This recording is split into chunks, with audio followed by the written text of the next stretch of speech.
आज आपल्या संपूर्ण देशामध्ये दुःखाची लाट आहे। देशाचे माजी प्रधानमंत्री अर्थतज्ञ मनमोहन सिंग जी आपल्यात नाही। भारत सरकारने 7 दिवस दुखवटा जाहीर केला आहे। खरं तर मनमोहन सिंगजींनी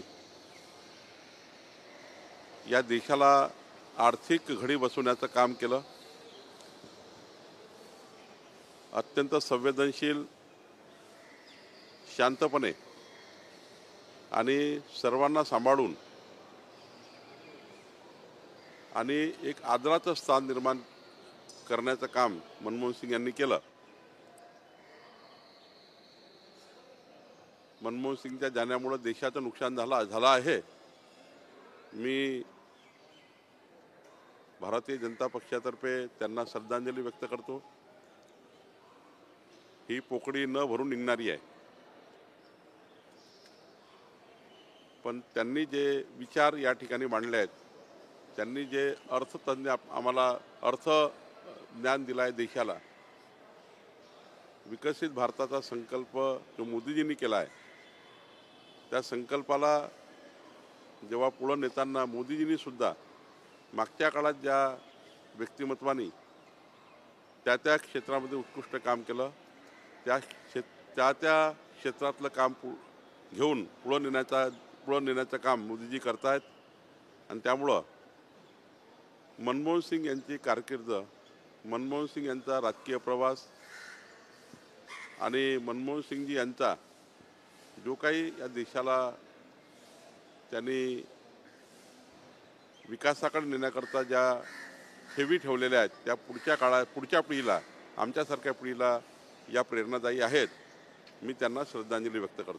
सर, बीडमध्ये सरपंचावर हल्ला झाल्यानंतर उरण आणि धाराशिवमध्ये सरपंचावर हल्ला झाला, कसं बघता आणि यामध्ये आता यामध्ये गृह खातं माननीय मुख्यमंत्री यांनी स्पष्ट केलं आहे की अशा कुठल्याही प्रकरणाला माफी नाही, अशा कुठल्याही घटनेला माफी नाही। त्यामुळं गृहमंत्री आणि मुख्यमंत्री आणि आमचं सरकार अशा प्रकरणामध्ये कडक कारवाई होईल, या प्रकरणामध्ये कोणी सुटणार नाही, अशा भूमिका सरकारची आहे। सरकार पूर्ण क्षमतेने काम करत आहे आणि दोषीला योग्य शिक्षा मिळेल असं मला वाटतं। सर, बीएमसीचे निवडणुका ठाकरे गट सोबळावर लढण्याचे बोललं जात आहे आणि दुसरीकडे भाजप सुद्धा सोबळावर लढणार आहे। नाही, आम्ही एवढंच म्हटलं की आमची स्थानिक जे आमचं युनिट आहे पक्षाचं, तो निर्णय करेल महायुतीबद्दल। बाकी राहिला उद्धव ठाकरेंचा, त्यांच्या पक्षाचा निर्णय घ्यायचा अधिकार त्यांना आहे। त्यांच्या पक्षाबद्दल मी बोलू शकणार नाही।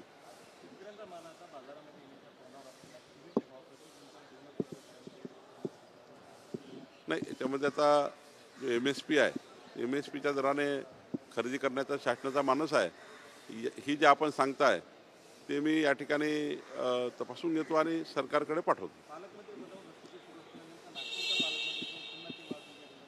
नाही, पालकमंत्री पदावर कुठलीही रस्सीखेच नाही आहे, खेच नाही आहे।